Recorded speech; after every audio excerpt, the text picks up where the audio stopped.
no solamente él, sino también los ángeles que con él se fueron, que como leímos en Apocalipsis, constituyen un buen número porque son la tercera parte de los ángeles de Dios. Vamos a Isaías 14 para ver lo que acabo de comentarles recién. Isaías capítulo 14, el versículo 12, dice: ¿Cómo caíste del cielo, oh lucero, hijo de la mañana? Miren cómo se lo describe a este ángel: lucero, hijo de la mañana, Lucifer, un nombre realmente hermoso. Cortado fuiste por tierra tú que debilitabas a las naciones. Tú que decías en tu corazón: subiré al cielo en lo alto junto a las estrellas de Dios. Levantaré mi trono y en el monte del testimonio me sentaré a los lados del norte. Sobre las alturas de las nubes subiré y seré semejante al Altísimo. Con tremendo pecado, amigos, que albergaba en su corazón, obviamente este ángel no podía prevalecer mucho tiempo más en el cielo. Y el versículo 15 dice: mas tú derribado eres hasta el Seol, o sea, hasta la tumba, a los lados del abismo, es decir, en la tierra, así como dice Apocalipsis capítulo 12. Y bueno, una vez que fue arrojado del cielo aquí, junto con sus ángeles, Dios estaba entonces en pleno plan de crear al hombre, y obviamente este ángel caído, en venganza de Dios, lo que trata de hacer es engañar a nuestros primeros padres a través de la sutileza, la mentira, haciéndole creer a Eva que Dios en realidad estaba equivocado cuando Dios le había advertido que si comía del fruto del árbol de la ciencia del bien y del mal, ella iba a morir. Y Satanás le dijo: con que Dios os ha dicho no moriréis, que vas a morir. Y él le dijo: no vas a morir, puedes comer de ese fruto y serán abiertos vuestros ojos y serán como Dios. Interesante, el diablo quiso sembrar esa idea en la mente de Eva y de Adán, obviamente, de que si ellos comían del árbol de la ciencia del bien y del mal, entonces ellos se iban a constituir en dioses, haciéndoles creer también que de alguna manera Dios alguna vez fue como ellos, y que al comer de ese fruto del árbol prohibido, un día Dios se hizo Dios, porque conoció el bien y el mal. Fíjense la astucia de Satanás. Y Eva le gustó esa idea. Entonces pensó ella: quiere decir que Dios quiere que yo no coma de este fruto para que yo no sea una diosa y compita con Él. Toda esa idea errónea, distorsionada, quiso poner Satanás en la mente de nuestros primeros padres. Y lamentablemente ellos cayeron en el engaño y hoy estamos pagando las consecuencias. Vamos a ir a Primera de San Juan capítulo 3, versículo 4, donde Dios describe este mal que se introdujo en la tierra hace casi 6.000 años, y cómo se define a esta enfermedad, este cáncer que se llama pecado. Primera de Juan capítulo 3, versículo 4, casi al final de la Biblia, allí dice San Juan: todo aquel que comete pecado infringe también la ley, o quebranta también la ley, pues el pecado es infracción de la ley.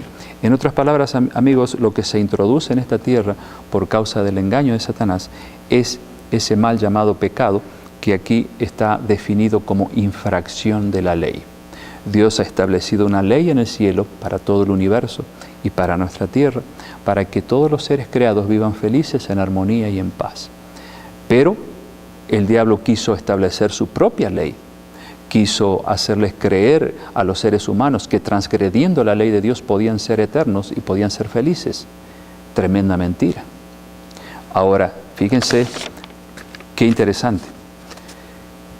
En la medida que Él enseña a los hombres que podemos vivir como se nos antoja, no de acuerdo a la ley de Dios, y que de esa manera podemos ser felices, el hombre se golpea espiritualmente, moralmente, emocionalmente, porque se da cuenta que está tropezando en una piedra que se llama pecado, y eso le trae desgracia.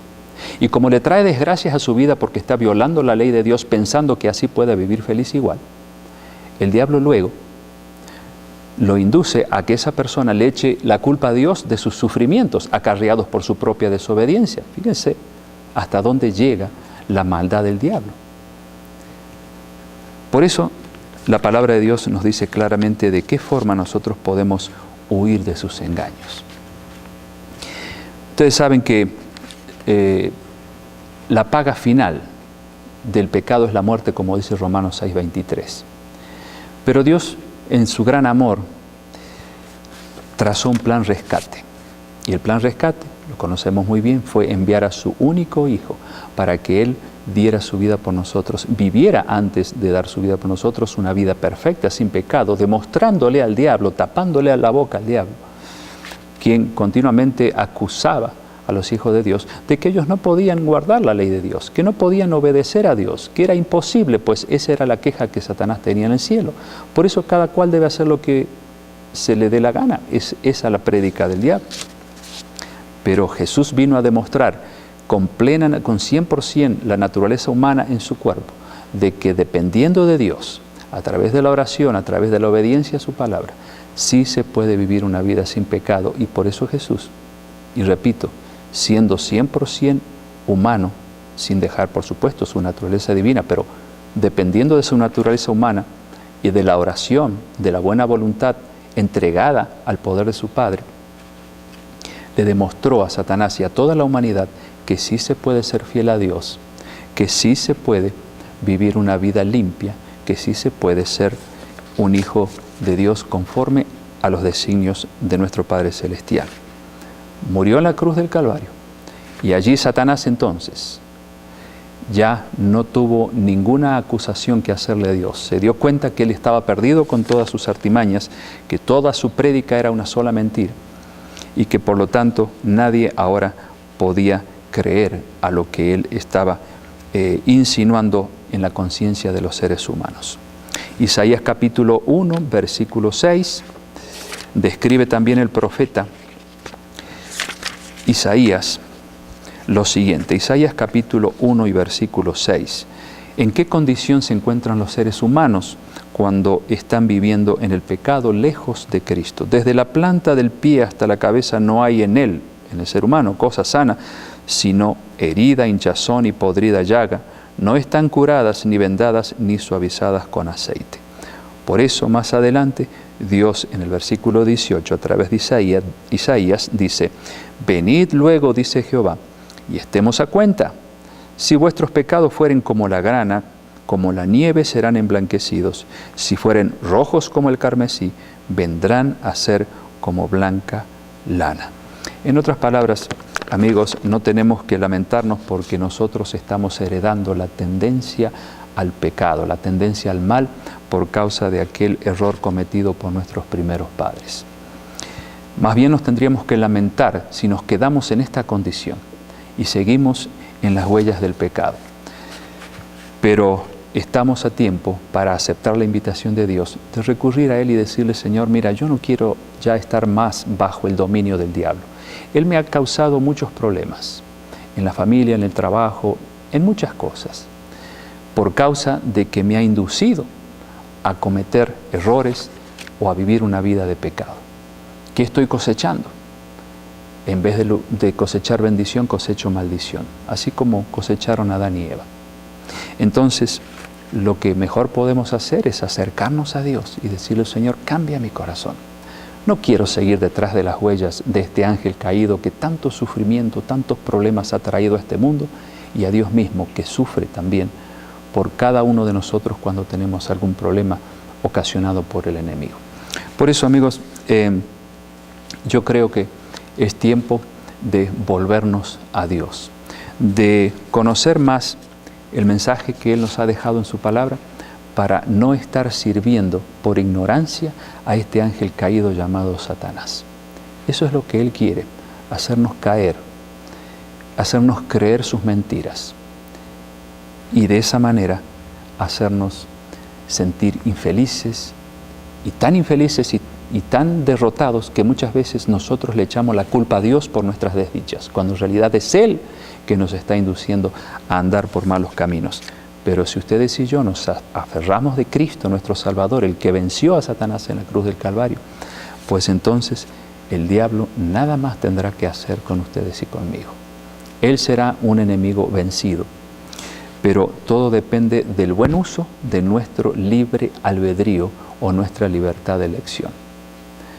Tenemos suficientes ejemplos en la palabra de Dios de personas que eligieron mal, como Judas, por ejemplo, y como tantos otros que en lugar de obedecer a la voz amorosa de Jesús, decidieron obedecer a la voz de su conciencia, a la voz alimentada por el diablo y no por el Espíritu Santo, por una mala elección, sencillamente. No como San Pedro, por ejemplo, que si bien él lo negó 3 veces a Jesús, sabiendo de antemano que Jesús le había predicho que él haría eso, sin embargo San Pedro, aunque lo traicionó a su maestro, lloró amargamente como un niño y Jesús lo perdonó, lo limpió y llegó a ser el San Pedro de la Biblia, aquel hombre que escribió tantos mensajes maravillosos para nuestra vida espiritual.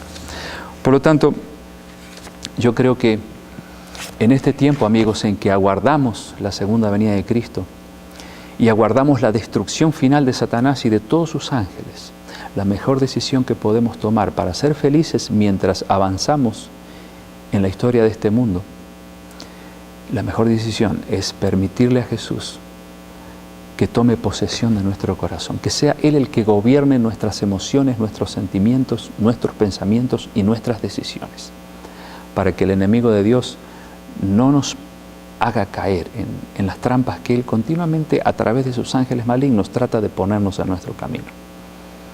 Por eso, el que está con Cristo es más que vencedor, dice el libro de Romanos, escrito por San Pablo en el capítulo 8. Y ustedes y yo creo que podemos ser más que vencedores. Y un día no lejano, por fin, alcanzar esa vida eterna que se perdió allá en el jardín del Edén y estar con Cristo por la eternidad, libres totalmente de los engaños de los ángeles malignos de Satanás, de los engaños de este ángel tremendo que ha causado tanto dolor y tanta angustia en este mundo. Y estaremos por fin disfrutando de la vida eterna, esa vida eterna recuperada por fin, y en ese paraíso eterno recuperado también cuando Jesús venga y nos dé el premio de la salvación, si es que hemos usado bien nuestro libre albedrío, si hemos puesto nuestra vida en las manos de Dios para que Él sea nuestro guía, nuestro sustentador, nuestro gran amigo que nos puede llevar por sendas de paz, de felicidad en este mundo, aunque muchas veces tengamos que atravesar un valle de tristeza o de dolor. Sin embargo, aferrados de la mano de Dios, todo eso será para bendición y no para maldición. Por eso, como dice San Pablo, todo lo puedo en Cristo que me fortalece.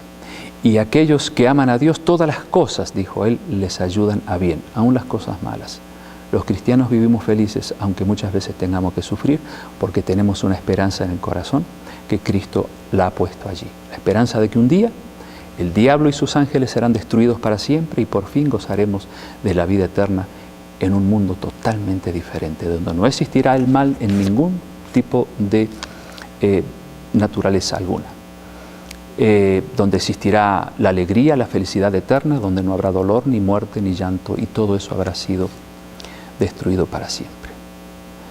Parece esto sacado de un libro de cuentos, pero no, está sacado de aquí, de este libro donde Dios dice la verdad. El que dice la mentira es Satanás, pero Dios no miente, nos ama, por eso quiere enseñarnos a vivir una vida perfecta, dentro de lo que nosotros somos, porque nadie es perfecto, pero sí podemos alcanzar una superación en muchos de nuestros conflictos si tan solo nos aferramos al poder de Dios. Amigos, quiero despedirme con una oración para que sea nuestro Dios quien nos siga ayudando a ser libres de los engaños de Satanás hasta el día glorioso cuando Jesús venga a buscarnos. ¿Qué les parece? Vamos a orar.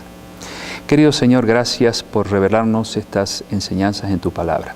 Si bien un día este mundo cayó en la desgracia del pecado, pero Jesús no nos ha dejado solos, ni tú tampoco, porque lo enviaste aquí a la tierra, para que Él diera su vida por nosotros y para que Él destruyera todos los planes de Satanás.